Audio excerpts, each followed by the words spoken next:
డబ్బు, అనారోగ్యం, ఉద్యోగం, వ్యాపారం, అప్పులతో బాధపడుతున్నారా? మీకోసమే లాంచ్ యువర్ ఫ్యూచర్ ప్రోగ్రామ్. ఈ వీడియోలో ఏం చెప్తున్నారు? ఎలా ఉంటుందంటే మీకు ఇప్పుడు కష్టాలంటే ఎక్కువ ఇష్టమా, సుఖాలంటే ఎక్కువ ఇష్టమా, లేదంటే ఒక లగ్జరీస్ లైఫ్ ఇష్టమా, ఇంతకుముందు మీరు ఎప్పుడో బాధపడి ఇక్కడికి సిటీకి వచ్చేసి అవన్నీ ఎత్తుకున్నారు అవంటే ఇష్టమా మీకు? ఆకలి ఎప్పుడు బాగానే ఉంటుందండి, కానీ లగ్జరీ ఎప్పుడు కంఫర్ట్. చూసారా, ఆకలి అనేది ఏదైతుందో అది మీ మైండ్లోంచి ఇంకా పోలేదు, కాబట్టి మీరు లగ్జరీస్ కాదు.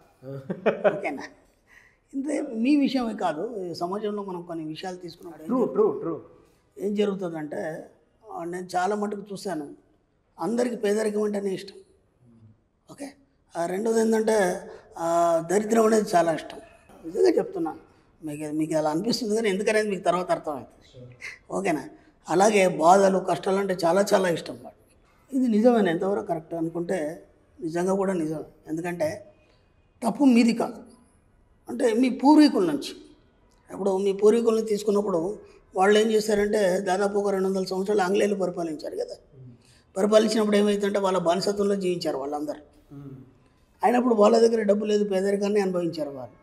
ఆ తర్వాత ముస్లింలు మన పరిపాలన చేశారు. వాళ్ళ పరిపాలనలో కూడా మన వాళ్ళంతా పేదరికాన్ని అనుభవించారు. వాళ్ళ యొక్క సీడ్సే కదా మనం వచ్చింది. అన్నప్పుడు మన దగ్గర డబ్బు సంపాదించారు అనేది ఎలా వస్తుంది అంటే, అప్పటి నుంచి ఆ సబ్కాన్షియస్ మైండ్ ఆ యొక్క పేదరికాన్ని పట్టుకొని వచ్చింది. కాబట్టి ఇది ఉన్న పొలంగా పోమంటే పోదు. అర్థమైందా? ఇప్పుడు మీరున్నారు, నేనున్నాను, దాదాపు మనం ఒక 4 years నుంచి మనం వీడియోలు చేస్తున్నాము. డబ్బు మీద ఇంత అవగాహన పెంచాము, ఇంత ఆలోచన పెంచాము. దాదాపు మనకు 80% సక్సెస్ రేట్ ఉంది. మన వీడియోలు విన్న వాళ్ళు కూడా, లేదా క్లాస్కి వచ్చిన వాళ్ళు చాలామంది సక్సెస్ అయినారు.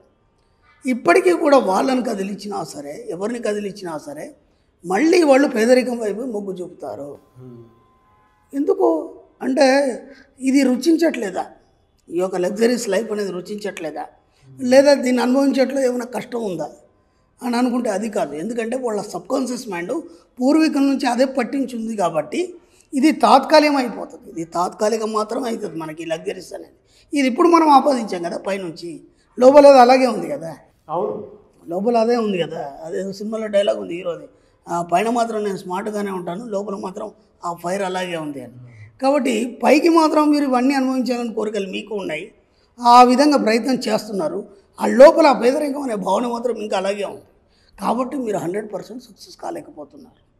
చిన్న ఎగ్జాంపుల్ చెప్తాను మీకు. ఎందుకు ఇలా అంటున్నానంటే, మీరు దాదాపు కొన్ని రీల్స్ చూస్తుంటారు, లేదా కొందరు గొప్ప గొప్ప వాళ్ళ వీడియోలు, అంటే ఒక సెలబ్రిటీల వీడియోలు చూస్తుంటారు.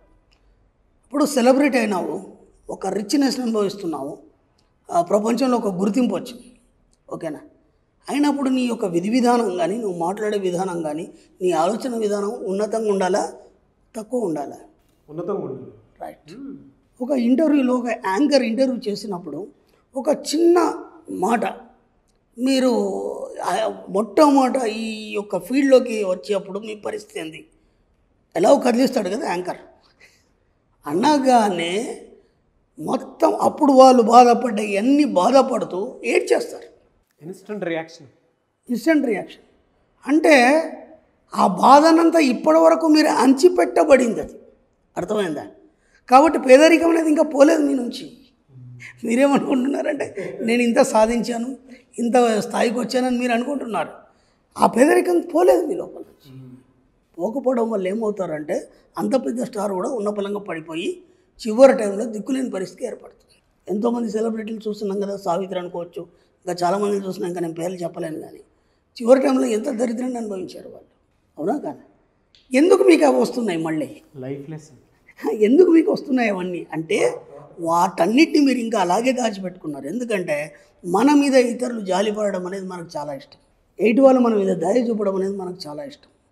ఇంకా విచిత్రం ఏంటంటే, మీరు దాదాపు ఇలాంటి రీల్స్ కానీ, ఇలాంటి వీడియోలు కానీ, ఇంటర్వ్యూ చూడండి, ఎవరైతే అంత జాలిపడి ఏడ్చేసి వాళ్ళ దరిద్రాలు, పాత దరిద్రాలన్నీ చెప్పుకున్నారో వాళ్ళందరికీ లైక్స్ ఎక్కువ వస్తున్నాయి. వాళ్ళందరూ సెలెక్ట్ చేస్తున్నారు, నామినేట్ చేస్తున్నారు. దాంతోపాటు ఏమవుతుందంటే వాళ్ళకి లైక్స్ ఎక్కువ వస్తున్నాయి. అంటే ఇప్పుడు లైక్స్ ఎక్కువ వస్తున్నాయి అంటే దాని అర్థమైంది, జనాలందరూ కూడా వాటన్నిటిని ఇష్టపడుతున్నట్టే కదా. మరి అలాగే మీరు ఎప్పుడైతే పేదరికాన్ని, ఆ యొక్క సమస్యల్ని మీరు ఇష్టపడుతున్నప్పుడు మీరు ధనవంతులుగా ఎలా మారుతారు? కాబట్టి ముందు మీ యాటిట్యూడ్ని మార్చుకుంటే కదా మీరు ధనవంతులు అవుతారు. అవును. అవునా కాదా? ఇప్పుడు మనం ఇంత చెప్తున్నాము, దాదాపు 2-3 years నుంచి జర్నీ చేస్తున్నాము. ఇంత పెద్ద ప్రపంచంలో మనం ఒక వైపు అయిపోయినాం. అవునా కదా? ఇది పబ్లిక్కి రిసీవ్ చేసుకోవడానికి కూడా కష్టమే. ఎందుకంటే నువ్వు రిచ్గా ఉండాలి, నువ్వు ఉన్నతంగా ఉండాలి, నువ్వు బాగా ఖర్చు పెట్టాలి, నువ్వు ఒక సెలబ్రిటీ అవ్వాలి, ఇవన్నీ అన్నప్పుడు అవన్నీ ఎక్కడవుతాయి? వాటి కోసం నేను సపరేట్గా నేను ఎక్సర్సైజ్ చేయాలి. కాబట్టి ఉన్న లైఫ్ని మనం లీడ్ చేద్దాం అనే ఆలోచనతో ఇటువైపు రావడానికి కూడా చాలామంది భయపడతారు. నా క్లాస్ రావడానికి కూడా చాలామంది ఒక 2 years నుంచి మీ వీడియోలు చూస్తున్నానండి. బ్రహ్మాండంగా ఒక మార్పు వచ్చింది, చాలా మార్పు వచ్చిందండి. ఏం మార్పు వచ్చింది? చిన్నగా తన జీవితంలో మార్పులు చేసుకున్నాడు తప్ప ఆయన ఏం కోటీశ్వరుడు కాలేదు. అంతలోపు ఏం జరిగినాయంటే కొద్దిగా పాజిటివ్ మైండ్ అలవాటు చేసుకోవడం వల్ల ఎప్పటి నుంచో పెండింగ్ ఉన్నటువంటి ఒక ఆస్తి కలిసి వచ్చింది. అవును. లేదా ఎప్పటి నుంచో అనుకుంటున్నాడు ఒక ఇల్లు కట్టాలని ఒక ఇల్లు కట్టాడు. ఓకేనా? అంతకంటే పెద్ద సాధించింది ఏం లేదు.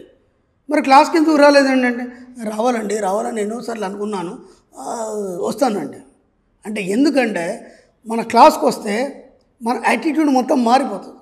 వాడు కోటీశ్వరుడు అవుతాడు. కానీ ఇక్కడ ఏం చెప్తారోనని ఒక భయం.